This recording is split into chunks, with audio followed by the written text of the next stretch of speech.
and we'll try to address those, inshallah. So if you want to take a seat after they grab a tea and biscuit, I'll make a start. Jazakallah.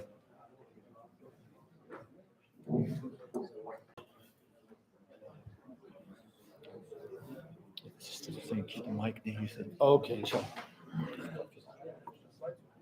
No slides. No, we don't need slides, inshallah. Bismillah, alhamdulillah, wassalatu wassalam ala rasulillah. Okay, brothers, inshallah, just a few points here. Look, obviously today I wanted to give a bit of a taster, build the awareness. I went slightly over my time, and there's a lot more, but inshallah, I hope to continue. We can maybe do sessions, inshallah, because the second thing that's really important for us to explore is once we're aware of the issues, we're aware of how Islam deals with it. There's a big difference between how Muslims deal with it. As always, what Muslims do doesn't necessarily concord with what Islam teaches, unfortunately. And we know the whole issue of culture versus Islam. In fact, I did an interesting piece of research quite a long time ago, and we asked people how they would address mental health issues from it would address mental health issues from a cultural perspective, as opposed to what Islam teaches. And when it was asked from a cultural perspective, people say they were ashamed of it, or they would stigmatize it, or they would hide it away, that they felt that it couldn't be addressed. But then when we explained to them about what Islam taught in terms of dealing with mental health, they said that no, this is something which we can, we would support people, we would help them access support services, we would show them companionship, all of the various things that are required. So there's a big difference between how Islam treats it and how Muslim culture addresses the mental health issue, and we need to also address this. The other interesting thing that as well is that we did some really interesting research with Muslim youth and the impact of identity and identity conflict or cultural conflict, not fitting in, not having belonging. And it also links to something we call it attachment disorder, that young people do not feel in society. Society problematizing young Muslims in particular. The issues around Muslim representation. We found out, since 2001 up until now, war and terror, the systematic demonization of Muslims through the media has had a really detrimental impact in terms of the mental health of young people experiencing every day, seeing that their religion. And social media is still adding to that, because what we see in social media is obviously lots of Islamophobic, anti-Muslim content. Obviously, there's pro-Muslim content as well, but it's mixed in with that. And that's also having a really major impact. So we did a whole piece of research on identity and mental health. I also did a lot of research around Muslim men in particular, because what I found is that when South Asian women and Muslim women come together in support groups, they support each other in helping with each other's mental health distress, and they're able to overcome the issues. Men don't do that. We don't seem to be able to work together. And men, because of the issues around the way that masculinity is within our communities and the shame that individuals feel talking about difficulties because they feel that it makes them look weak or failures or things like this, men don't talk about their mental health distress. And when you look at the suicides on a national level within the Muslim community, leaving alone the other mainstream community, as we know on a global level, the majority of suicides, I think it's 90% of global suicides are male suicides. Even within our community, majority of suicides that do take place. And look, we need to make a clear distinction. Most of the suicides that occur in our community fall into that realm of individuals who lack mental capacity. I'm telling you, the work that I've done, I haven't got time to go through it today. They're not people who hate Islam. They're not people who don't have Iman. They're not people who just think, I want to kill myself. No. Talking about individuals who come through serious levels of despair, as a result of which their mental capacity is not there. And if they're in a position of mental incapacity, then there is an other. There's an excuse. May Allah have mercy upon them. Ameen. Not the case of one who willingly, with full mental capacity, takes their life. That's a different situation altogether. So men have a problem in our community, also in terms of addressing their mental health. Now, given what I've said, mental health is so linked to our spiritual well-being. The link between the aql and the qalb. Qalb is salim. It comes from a sound intellect, as I've already established. That's why the hifz al-aql is so important. And that's why when we know the hadith of the Prophet ﷺ, seek the cure. Seek the ilaj. Now, and that requires, if it's a spiritual, seek spiritual cure from a spiritual practitioner. If it's physical, from someone who is a doctor of physical medicine, just me. And likewise, psychological medicine, or if you're going through a mental health difficulty as a result, as I said, the whole range of spectrum of disorders which are out there, which are psychologically related, seek the cure. Go to, and therefore it is something which is commendable for an individual who talks about their distress, as the Prophet ﷺ has given us permission, thank you, brother, has given us permission to do so. In that hadith, he said it's okay, you can do this. It's not weakness, in fact, it's strength, because it indicates I want ilaj for the betterment of my mental state, which will then enhance my spiritual connection with Allah subhanahu wa ta'ala. So seek the cure and go to appropriately qualify. And this is the thing that we need more holistic practitioners who work within the Islamic faith-based model. And we call it culturally competent, who know how to use Islam as an effective way to create. Now, and we call this culturally adapted therapy. So what it is obviously when we call it culturally adapted behavior activation, that's what it's called, yeah? But what it means is this: we need to do more of that which has meaning and value in our lives, makes us feel positive and inspired, is meaningful and matters, gives us more inspiration, builds a strong sense of who we are, what our maqsad is, what our purpose is, builds a sense of significance and mastery, and also adds to, is holistic. And it's based on what we call motivational personalities, people who have a very important role. Who is that for us? The Prophet ﷺ.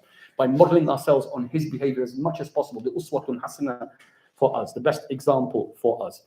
So from this, what we learn is that there are 4 very powerful things which help in the healing process. The most important thing which enables an individual to overcome mental distress is connection with higher purpose, existential purpose, knowing what is our maqsad. وَمَا خَلَقْتُ الْجِنَّ وَالْإِنسَ إِلَّا لِيَعْبُدُونَ. I've created for no other purpose than to worship Allah.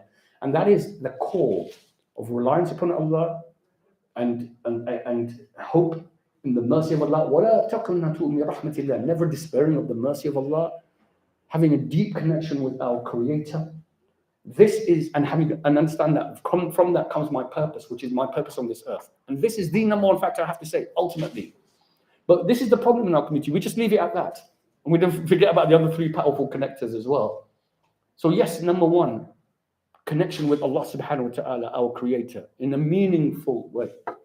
Number 2, connection with what we call meaningful behavior and activities. From the beginning of the day to the end of the day, I fill it with that which is tayyib, which is righteous, which is good, which has meaning, which has value. Of course, people leading empty lives of isolation, of meaningful activities which artificially elevate dopamine levels, like being in the online space. Our children who are autistic, who can't function in the real world, we dump them into the online space where they are obviously able to kind of engage. People are just using this as another form of self-medication. Look, the mere fact that we have 5 salah, which are interdispersed through the day, allows us to have the connection between the spiritual and the worldly. It disconnects us from the world, and then we connect with the spiritual realm through our connection with Allah subhanahu wa ta'ala. This in itself is the focus of our daily routine. But meaningful work and employment, from the beginning of the day, I'm doing things which I enjoy to do. And so what that means is lead a halal life. Of course, one of the reasons why distress is kind of accentuated and exacerbated is because of the fact that most people are engaged in that which is not, tayyib, that which is not, that doesn't have, like I said, goodness in their lives, and in fact, sometimes they're leading lives which are incongruent with their purpose, totally antithetical or at odds with their purpose, and that's the internal conflict that they're going through. So, beginning of the day to the end of the day, fill it with that which has meaning, and that means work. And that means getting out there and doing things which we, like I said, enjoy to doing. That means physical activity. That means looking and being aware of the diet holistically. Everyone knows, some of you might know, I'm a massive believer in fasting and the importance of fasting as a therapy. It's not for everyone, but for me, like I said, I fast every day for 20 hours a day, intermittent fasting, not religious fasting, that's Mondays and Thursdays, but every day, 20 hours. And the reason I do it is because, again, it's just to create a holistic kind of therapy for your body. Every day involved in physical activity. Every day, like I said, eating well, engaging meaningful work and routine, and having the structured, disciplined routine all the way from the beginning of the day to the end of the day, where everything that I'm doing has value and meaning and purpose, and connects with my higher purpose as well. Third thing, and this is where the masjid now comes in. And the masjid plays a very, very therapeutic role. Sorry, going back onto the salah, all of our acts of worship, subhanAllah, they're not just obviously physical acts, and spiritual acts, but they also have a tremendous emotional and psychological experience. Even just the movements of salah. As a therapy, for me, working with people who have trauma and go through a lot of distress, just for me to ask them to go into sajda. And when they go into sajda, how it has that deeply calming effect upon them, makes them, and everyone calls this now mindfulness and wellness and presence now. Subhanallah, khushu fi salah is exactly that, deeply connected with this act, which then allows the world and everything around the world, which triggers and the reference points which take me to my mentor in distress, to be put away. Have you ever noticed when you go on Umrah and Hajj that you just forget about the whole world? It's a place where you have so much presence there. And that in itself is symbolic, that I'm so present here, it doesn't allow me to think about all the things that cause my worry and distress everywhere else. And then suddenly you come back and everything else reminds you of all those and it triggers that. And so that's what that meaningful work and daily activity and the dhikr of Allah, remembrance of Allah, which gives us a satisfaction. That's what all of that is about.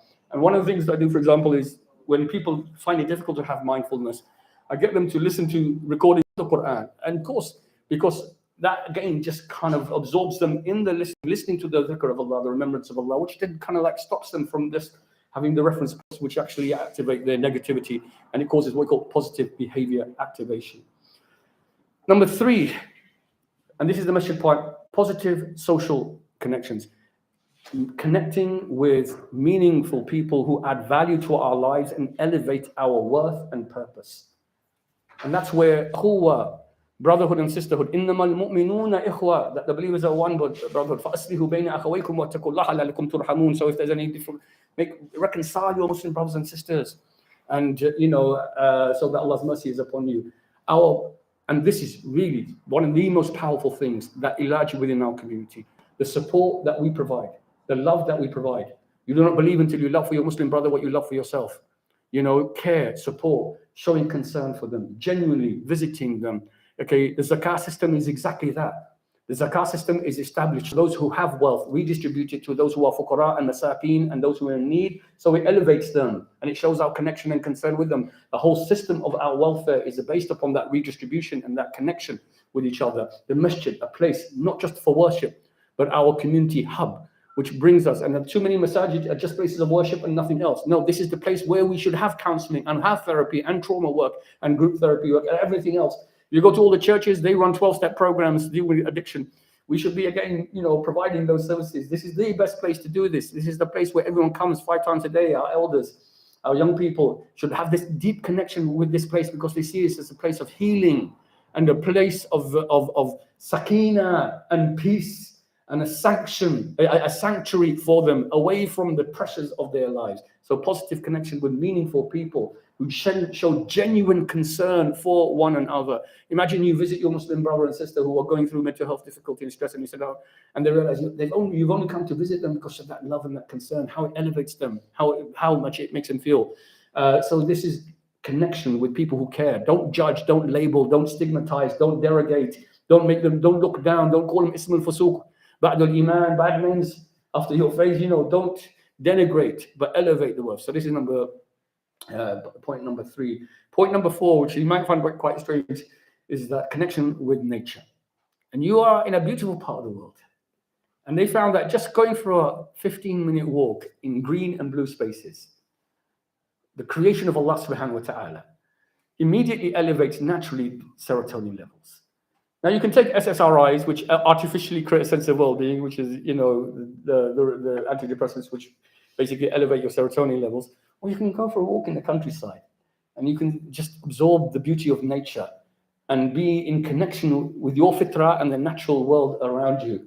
And it creates this sense of well-being and peace. So, at harmony and at balance with the natural world around us. Other things that I've mentioned, diet, very important and very critical in some of the eating disorders that we have within our communities. What we call systemic family work and doing family mediation, so important. Most of the issues that we talk about in our community, they are family-related issues. The vast majority of the things which cause trauma, adverse childhood experiences, and mental health problems and emotional well-being occur, I'm afraid, within our family units. And we need to work with the family units. We don't do enough where we do work between family members to reconcile them and to address the issues that they've had and the conflicts that they have, and resolve that and actually create a home environment which should be an environment of peace and sanctuary. If the home is not a safe place, where is the safe place for people who are going through hardships and difficulties? And what the research says overwhelmingly is that, emotional abuse and domestic violence within families, the mental health impact that has, and that when you have a parent who has a mental health issue, if you have a parent who has a mental health issue and children are bringing up that parent and they become the carer for their parent, young children, be it, under the age of puberty, bringing up their parents who are going through, or one parent who has a mental health difficulty, then this has a long-term impact in terms of their well-being as well. So, and the disconnect that we have in our communities, that we're not providing social support. So we need to do that, what we call systemic family work. Physical activity, exercise, getting out there, doing your steps every day, all of these things. But ultimately, it comes back onto these four very powerful interconnections that we need to have. If you look at it, higher purpose, meaningful work, positive people, in connection with nature, where should the masjid, if anything, is an embodiment of all of these powerful connectors that we have. And this is the most therapeutic environment. I want to just finish with this point, inshallah. Whenever I get a call from a family, and literally, if it's, I don't want to go into too many details of kind of cases, that family is in total turmoil. Allah, like I said, God forbid that, Allah forbid that you go through these difficulties. And at that point, the family wants to do everything and anything they can to provide for the needs of their family member, And often they say to me, obviously, they want me to do it, and I'll do what I can, And this is where obviously providing, you could say, specialist trauma work, which is culturally competent. We know how to deal with our communities and provide that safe space for them to disclose their difficulties and maintain, obviously, the ethics of how we work with them. But it's not an easy process. And it takes time to heal people. And that's the biggest problem I have. The resources that I need to work with our community. We saw the numbers that we're talking about. This is not an issue that is dealt with in 5 minutes or one session. Parents literally think, or family members think, one session, suddenly they think that this is some kind of ilaj, straight away they put, no. I said, look, it will take me a minimum of 3 months of working with the person who has a long-term mental health issue, working with them every day to do a full rebuild, to fully rebuild the mind, body, and soul, to address the underlying root causes. And, sometimes even addressing that, when I'm working with families, mothers, single parent families, mothers who are going through enormous difficulty bringing up children, and during the cost of living crisis, living in poverty, children want to have a pair of trainers. Mum says, I can't provide it. Child's being bullied at school. Mum's suicidal. It's not easy to say, isbiru or ittaqullah, or just, have patience. We've got to provide a holistic solution to overcome those structural barriers, those factors within that community. And it's a long-term investment. And it's a long-term engagement, not a 5-minute job, not a patch-up job. Because if the repair is not stronger than the damage will unravel.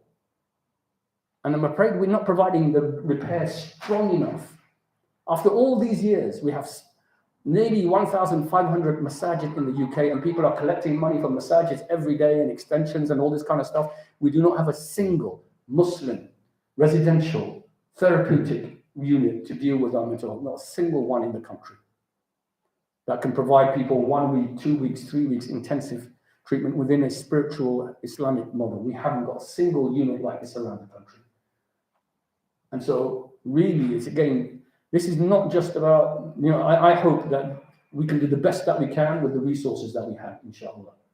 And there's a lot that can be done through what we call the social prescription model, as Wickham Wellness is going to be working towards, inshallah, which is to train our community. The Sharing Voices project, that award-winning project over 20 years, established in 2002, working in Bradford. We trained up community members to provide that mental health support on a peer-to-peer level with you. And it's just that befriending and just that companionship and just that connection, which is enough in many cases to deal with most people's issues. Inshallah, may Allah enable us to take on this challenge Very important challenge. As I said, it's linked to many of the well-being issues. This is the root cause of many of the well-being issues that are affecting the rest of our community. Brothers, Jazakallah khair for your time, your patience with me today. And I get very passionate about this subject, as you can see, because this is a subject very close to my heart, very close to my heart. And that's why I get very passionate and animated about this subject, inshallah. Jazakallah khair. Jazakallah khair, Brother Alyas, giving us some insights into the world of mental health. And it's only a small smattering that we've got, really. So we do plan to have further sessions for these topics of mental health and go into it a bit deeper. So please do look out for those. And if you want to enroll, want to get involved in this project as well, because we need young people, older people as well, to support this and befriend, provide mentoring, coaching. And if you know, as I mentioned, people who are qualified, do put them in contact with us, inshallah. We can have a few minutes for questions and answers, so please do ask. The sister sending on text or? Yes, sisters can send me a text. The sisters up there who have my number, or you can send a note downstairs, inshallah, if you have a question. And brothers, if you want to ask anything, Jazakallah khair. You mentioned about therapeutic unit, and there aren't any Islamic-based therapeutic units. Who would fund those units? Yeah, we have to fund it, self-finance it as a community. Absolutely. There's no look. We can get, and I mentioned at the beginning of our talk, we need to have our fair share. Now, you know, the funding that's come for this from the NHS is because they recognised on a policy level about 3 or 4 years ago, there was a clear recognition of the role of faith organisations in providing for the mental health needs of communities. So the NHS put a significant amount of funding. We got $500,000 actually for a 3-year project in Bradford for this, where we work with all of the faith organisations. That's obviously the masajid, the gurdwaras and the temples, as well as the black churches as well. So we did a lot of work building up that capacity, and so that they're there. So there is some funding available from these sources, but it's not sustainable. It's not long term. Ultimately, this is our future. I told you, young people in particular, it's our responsibility. Yeah, and I think the masjid has a key role. And I've said this, and I gave this lecture at Green Lane in Birmingham over 10 years ago, where I said the same thing, where I said that every masjid needs to have its trained counselors and therapists. In fact, the role of the imam is, as I said, the hadith, kullukum ra'in wa kullukum mas'ulun an ra'iyati, everyone is in charge to fulfill that responsibility of pastoral care for your flock. So the role of the imam is actually 80%, I believe, pastoral care, and 20% of leading the prayers and religious observance. So 80% of the time you should be spending in chaplaincy, pastoral care, and counseling and therapy. So imams should be trained. And this program is actually a training program for imams. It's a 3-day program for imams and faith leaders, to actually do this role. So every masjid, as I've identified, this is an important function of the masjid to provide mental health support. So we should have someone trained within the masjid, or a group of people trained and specialists in doing that. And we are happy to provide that training for anyone who wants to do that, inshallah. That's not a difficulty at all. Mental health first aid is one of the kind of basic competencies, as well as social prescription. So these are the 2 kind of things that we can train people in.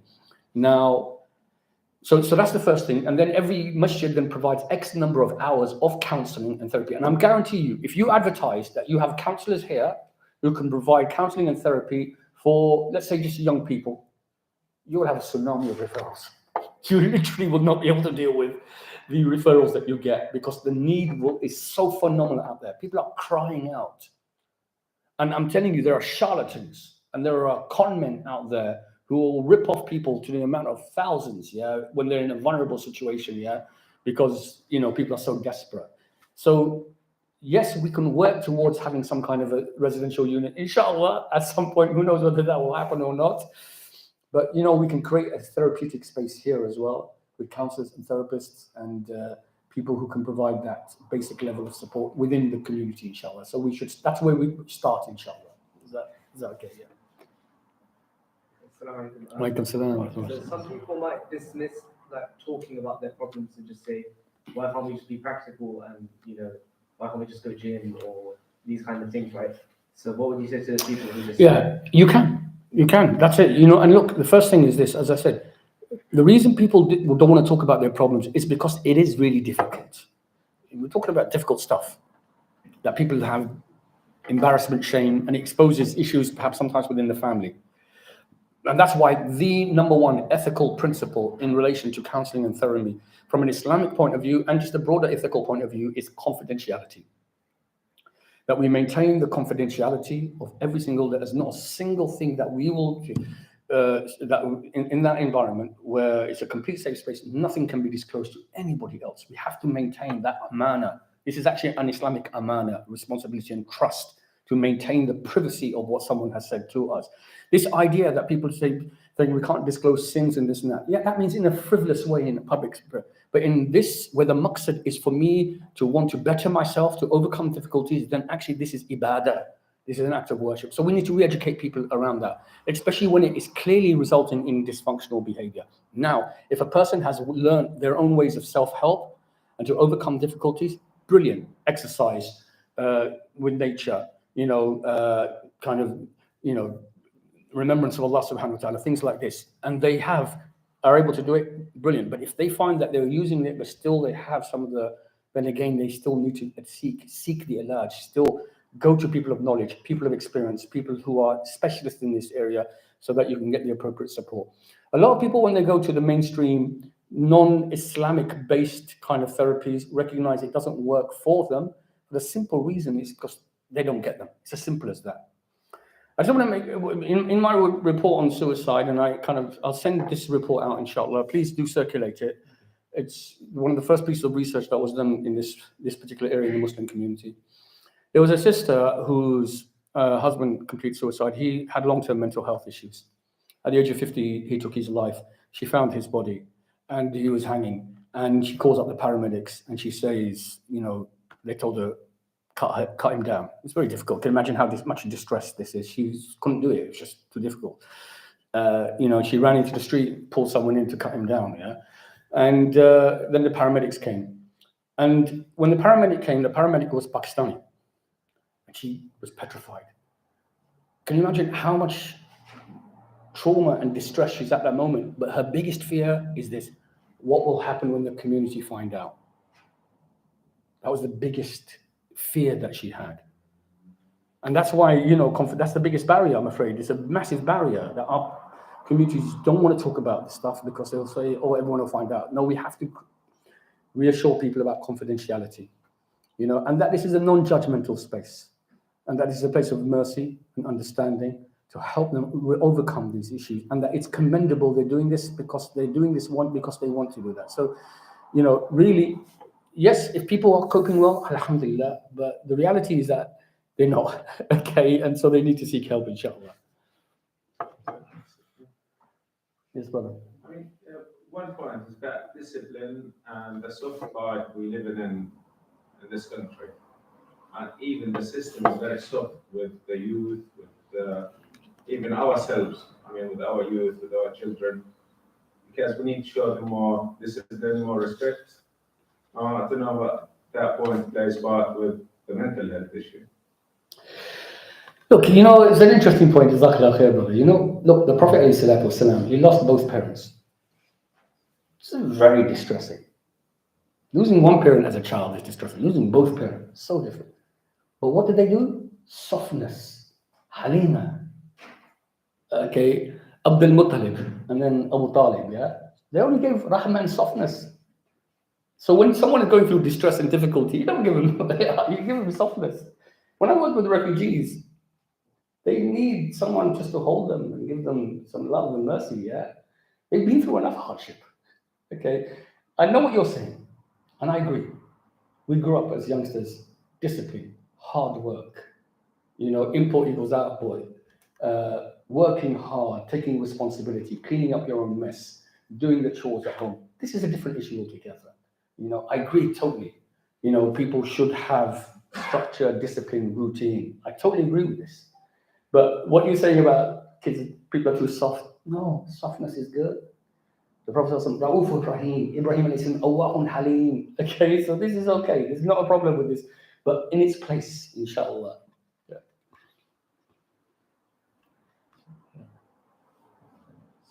Walaikum assalam. Just a question. You said that one of the first points to kind of hone in on is connection to a higher purpose. Yes. So in like your work with the Muslim clientele, how do you kind of navigate that with different, I'll say like different people of different faith levels? So like you can't necessarily just walk in someone who doesn't really have a strong faith to God Allah. Yeah. Fix it up. So how would you navigate that? Yeah, no, absolutely. You know, and this is the thing, obviously every client is unique that you work with. And number one is this, we have to realize that we build connection before we give prescription. Okay? If I gave prescription before connection, it actually results in disconnection. Okay? Build a relationship of trust, of mercy, of understanding, on the same page. I get you. I understand what you're saying. I've lived through it. Okay? Build that experience. You see some of my clients, you will be shocked that, that they come from very, very different, diverse backgrounds.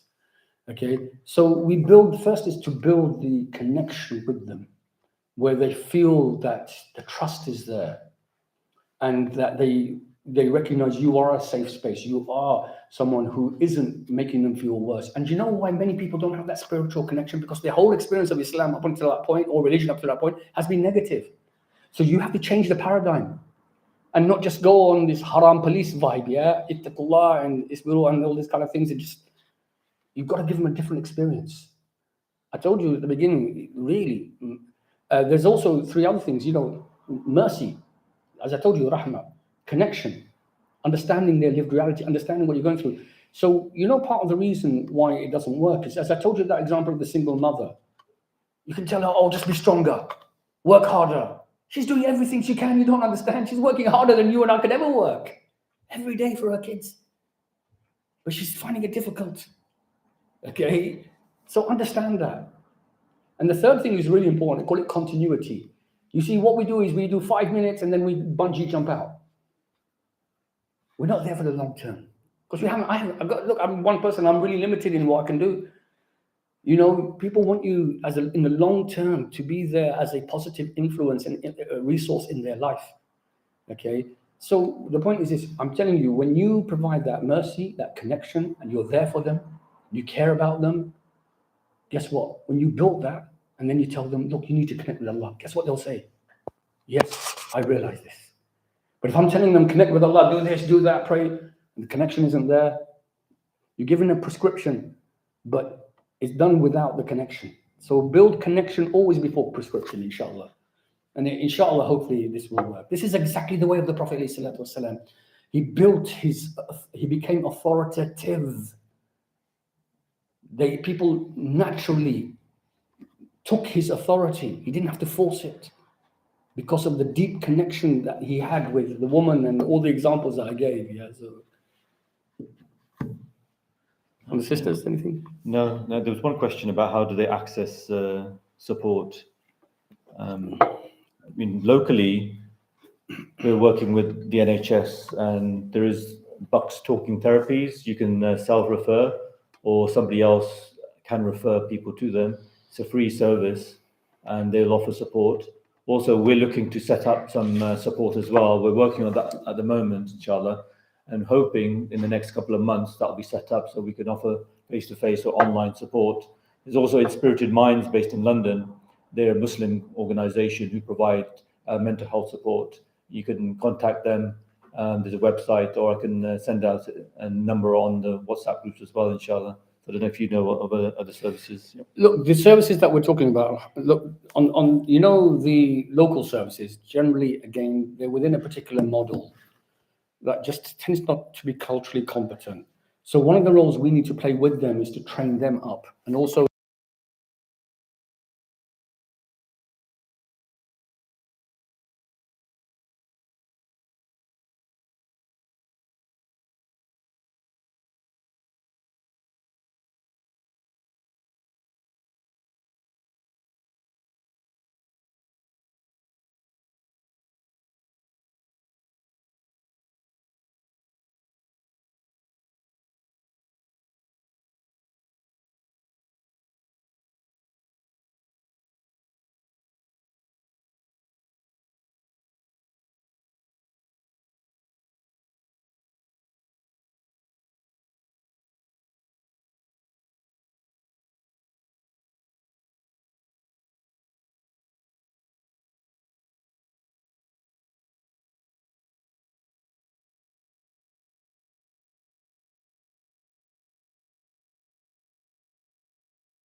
recommend people access non-Muslim counseling services?